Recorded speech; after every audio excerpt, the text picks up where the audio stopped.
It's Julie Marie, and I'm here in the Protective Diet test kitchen, and I'm working on my pressure cooked pasta and a new cheese. This isn't a cheese sauce. This is like real stringy vegan cheese without all the oil and the fat that's found in all of the packaged shredded vegan cheeses.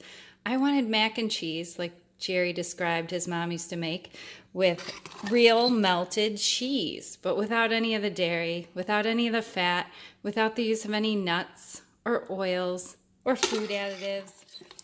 You know, whole foods, plant-based, on a protective diet, offering protection to humans, the animals, and our planet.